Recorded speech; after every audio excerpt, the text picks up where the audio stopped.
आज हम बात करेंगे कि छत्तीसगढ़ में जो अतिथि व्याख्याता गवर्नमेंट कॉलेज में जो सुविधा में रहता है, साथ में जो सीजीपीएससी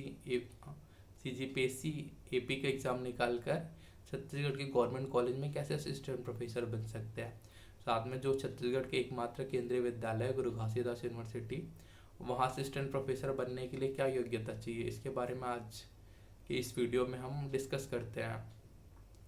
तो मेरा नाम सूरज है, सूरज महतो। मैंने गुरु घासीदास विश्वविद्यालय से एम ए हिस्ट्री सब्जेक्ट से की है और वहाँ से मैं गोल्ड मेडलिस्ट था। और साथ में अभी जो जून के एग्ज़ाम में हुआ था, जून 2024, उसमें नेट जेआरएफ हिस्ट्री सब्जेक्ट से 99.41 परसेंटाइल के साथ मैंने नेट जेआरएफ क्लियर किया है। तो आज की इस वीडियो में हम डिस्कस करते हैं कि जो छत्तीसगढ़ में रहते हैं, पहले छत्तीसगढ़ में अतिथि व्याख्याता हम किस प्रकार से बन सकते हैं।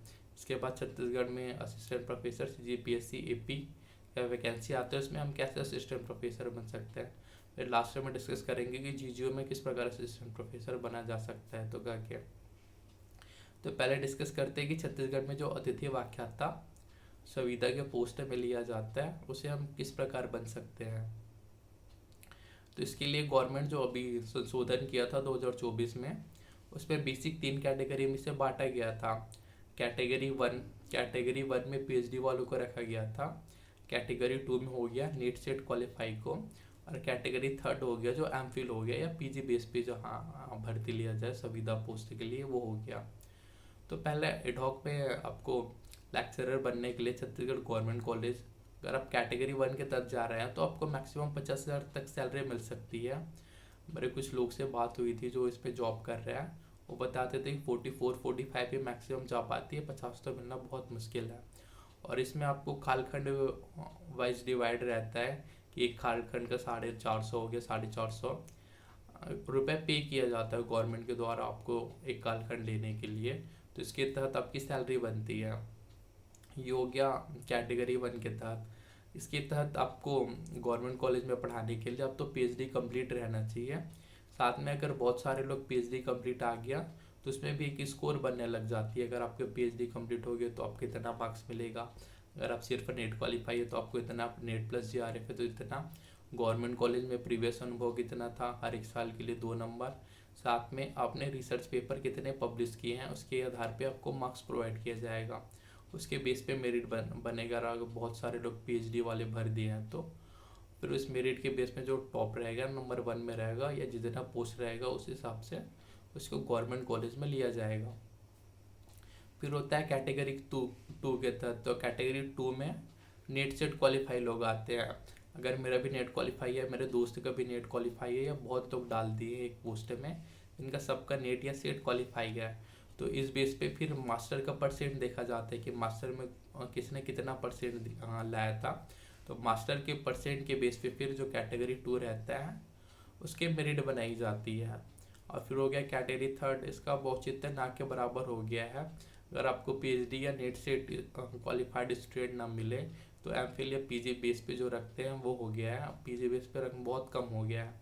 अगर आप साइंस के सब्जेक्ट हो गए तो बस इसमें मिनिमम कभी कभार मिल पाते हैं कि जो जिसमें नेट सेट वाले भी अप्लाई नहीं करें या पीजी पास वाले भी नहीं अप्लाई करना करें, तो अब एमफिल या जो पीजी पास रहते हैं, मास्टर जिनका हो गया रहता है, उनको रखते हैं। इस प्रकार छत्तीसगढ़ में हो गया कि हम अतिथि व्याख्याता या गेस्ट लेक्चरर जो संविदा का पोस्ट रहता है यहाँ के गवर्नमेंट कॉलेज में, उसे किस प्रकार बन सकते हैं करके।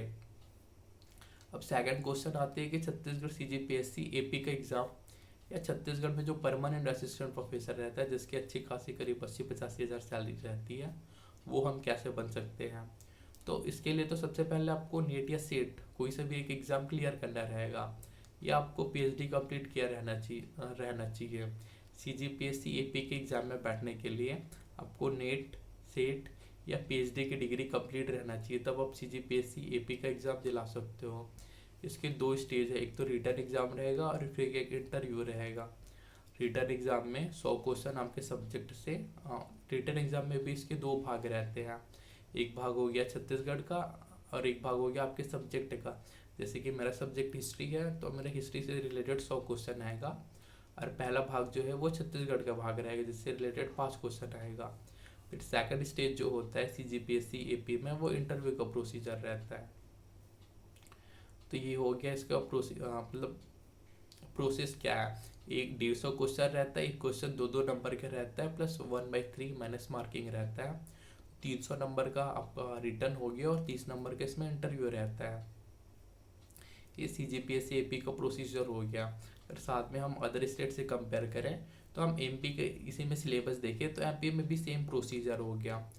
वहाँ 200 क्वेश्चन आता है, जिसमें 150 क्वेश्चन वहाँ स्टेट MP का हो गया, नहीं वहाँ 50 क्वेश्चन MP का हो गया, प्लस 150 क्वेश्चन आपके सब्जेक्ट का हो गया। वहाँ एक एक क्वेश्चन 4 मार्क्स के रहते हैं, 200 क्वेश्चन 800 मार्क्स का होता है पहले स्टेज में। और सेकंड स्टेज हो गया साक्षात्कार, जो इंटरव्यू का रहता है वो 100 मार्क्स का रहता है। अगर आप छत्तीसगढ़ से अप्लाई कर रहे हो असिस्टेंट प्रोफेसर और नेट सेट क्वालिफाई कर लिया है, तो आपके जो 50 क्वेश्चन रहेंगे वो छत्तीसगढ़ से रहेंगे, 100 क्वेश्चन जो रहेंगे वो आपके सब्जेक्ट से रहेंगे। साथ में ये करीब 2-2 मार्क्स के रहते हैं, 300 नंबर का ये एग्ज़ाम होगा और 30 क्वेश्चन इंटरव्यू का रहेगा। अगर आपने MP से हो तो MP का भी आप एक समझने के लिए सेम ही प्रोसीजर है। वहाँ 50 क्वेश्चन रहेंगे MP के, जो एक एक क्वेश्चन 4-4 नंबर का रहता है, और 150 क्वेश्चन रहेंगे आपके सब्जेक्ट से। तो दोनों मिलाकर 200 क्वेश्चन हो जाता है। 200 क्वेश्चन, एक एक क्वेश्चन 4-4 मार्क्स का, तो 800 नंबर का रहेगा ये। और 100 नंबर साक्षात्कार या इंटरव्यू के रहते हैं MP में। तो हमें छत्तीसगढ़ का ध्यान रखना है, तो छत्तीसगढ़ में 150 क्वेश्चन आते हैं, प्लस इंटरव्यू रहता है। तो इसको क्लियर करके इसमें मेरिट में स्थान बना के हम CGPSC के जरिए वहाँ के गवर्नमेंट कॉलेज में छत्तीसगढ़ के परमानेंट असिस्टेंट प्रोफेसर बन सकते हैं। और यही आती है कि जैसे अभी रविशंकर भर्ती ले रहा था परमानेंट प्रोफेसर के बेस पे, इसका प्रोसीजर क्या है या रविशंकर किस प्रकार से भर्ती लेता है। तो रविशंकर जो भर्ती ले रहा है उसमें API बनता है कि जो एकेडमिक परफॉर्मेंस रहता है वो किस प्रकार से हुआ है। इसमें आपने PhD किए उसके मार्क्स जुड़ता है, आपने नेट क्वालिफाई किया उसके मार्क्स हो गया, नेट प्लस JRF हो तो उसके मार्क्स हो गया, UG के परसेंट हो गया, PG के परसेंट हो गया। साथ में आपने जो भारत सरकार या राष्ट्रीय लेवल पे कुछ अचीवमेंट हासिल की है, अपने सब्जेक्ट या कुछ अवार्ड मिले हैं, जैसे मैं MA हिस्ट्री से गोल्ड मेडलिस्ट है तो एक अवार्ड हो गया, ऐसे अवार्ड, तो इसके भी कुछ मार्क्स मिलते हैं। साथ में आपने रिसर्च पेपर हो गया, रिसर्च पेपर पब्लिकेशन का, इसमें भी मार्क्स मिलते हैं। और साथ में बहुत सारे क्राइटेरिया रहते हैं, इसके बेस पे जो आपका एकेडमिक परफॉर्मेंस जो इंडेक्स रहता है वो बनता है, उसके बेस पे आपको यहाँ एडमिशन लिया जाएगा। मतलब जो परमानेंट असिस्टेंट प्रोफेसर रहता है रविशंकर विश्वविद्यालय में, उसमें आपकी भर्ती ली जाएगी। ये हो गया रविशंकर विश्वविद्यालय में। अब आ गया छत्तीसगढ़ के एकमात्र सेंट्रल यूनिवर्सिटी गुरु घासीदास विश्वविद्यालय में हम कैसे असिस्टेंट प्रोफेसर बन सकते हैं यहाँ के।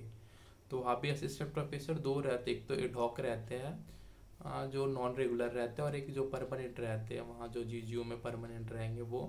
तो अब तो एडहॉक का भी है, वहाँ भी एडहॉक में होगी आपको सीट, वहाँ आपको नेट क्वालिफाई रहेगा तब लेंगे, या आपको PhD कंप्लीट रहेगा तो लेंगे। लेकिन अगर वहाँ एडहॉक में भी लेने के लिए इंटरव्यू होता है, अगर मेरा नेट क्वालिफाई है और कोई आ गया PhD हो गया तो हम दोनों का इंटरव्यू लिया जाएगा। पहला प्रेफरेंस या मार्क्स PhD के ज़्यादा रहेंगे, अगर वो इंटरव्यू PhD वाले स्टूडेंट इंटरव्यू उसका अच्छा गया ख़राब गया, और मैं सिर्फ नेट क्वालिफाई किया हूँ और मेरा इंटरव्यू अच्छा चला गया, बहुत अच्छा गया, ऐसा चांस भी मेरा भी बन जाएगा कि मेरा GGO में जो एडहॉक में प्रोफेसर रहते हैं वो मैं बन सकूँ। एकदम ज़रूरी नहीं है कि जो PhD किया है वही GGO में एडहॉक में जो असिस्टेंट प्रोफेसर रहता है वही बन पाएगा। कोई नेट के बेस पे या नेट JRF के बेस पे भी इंटरव्यू अच्छा दिला के वहाँ पे प्रोफेसर बन सकता है। हाँ, लेकिन दोनों इक्वल हो और दोनों का जो इंटरव्यू गया है वो बराबर ही गया है, तो PhD वाले को पहला प्रेफरेंस दिया जाएगा वहाँ GGO में। मैं GGO से पढ़ा था तो मेरे को इसको GGO टाइम में ये सब देखा था, तो बेसिक आइडिया था यह। और फिर हो गया GGO में जो परमानेंट प्रोफेसर रहता है वो कैसे बना जा सकता है यहाँ के। तो GGO में जो परमानेंट प्रोफेसर रहता है उसके बनने के लिए सेम रविशंकर विश्वविद्यालय जैसा प्रोसीजर है। इसमें भी एक तो PhD कंप्लीट रहना चाहिए, साथ में UG हो गया, PG हो गया, इसके परसेंट जोड़ते हैं, और आपको राष्ट्रीय लेवल पे कितने अवार्ड या सम्मान मिले हैं, रिसर्च पेपर कितना पब्लिश हुआ है। साथ में इसमें अनुभव देखा जाता है, आपको 5 वर्ष या 10 साल का अनुभव रहना चाहिए। आपके अंडर में 5 लोग PhD किए रहना चाहिए, 10 लोग PhD किए रहना चाहिए, वहाँ वैसे वैकेंसी निकालते हैं तो वहाँ अलग अलग वैकेंसी के हिसाब से अलग अलग एलिजिबिलिटी रहती है, लेकिन वहाँ इतनी एलिजिबिलिटी रहती है कि उसको कंप्लीट करने में एटलीस्ट इंसान 30 साल तो कंप्लीट ही कर लेगा, 28-30 साल वहाँ परमानेंट प्रोफेसर बनने के लिए। तो आप एटलीस्ट ट्राई करो कि आप यंग हो और आपकी नीट निकल गया है तो CGPSC AP का हो गया, जो एटलीस्ट शायद 25 में होना मुश्किल लग रहा है इसका एग्ज़ाम, 26 में हो सकता है, उसकी तैयारी करो। या MP असिस्टेंट प्रोफेसर MPPSC जो AP लेता है उसका नोटिफिकेशन आ गया है, वो मई में एग्ज़ाम होने वाला है, तो आप ट्राई चाहोगे तो वहाँ के भी एग्ज़ाम फॉर्म डाल सकते हो, कोई बुरा नहीं है MP में भी जाके, अगर गवर्नमेंट परमानेंट पोस्ट मिल जाएगा तो उसकी वहाँ जाके जॉब करना, ठीक है। फिर thank you for watching this video.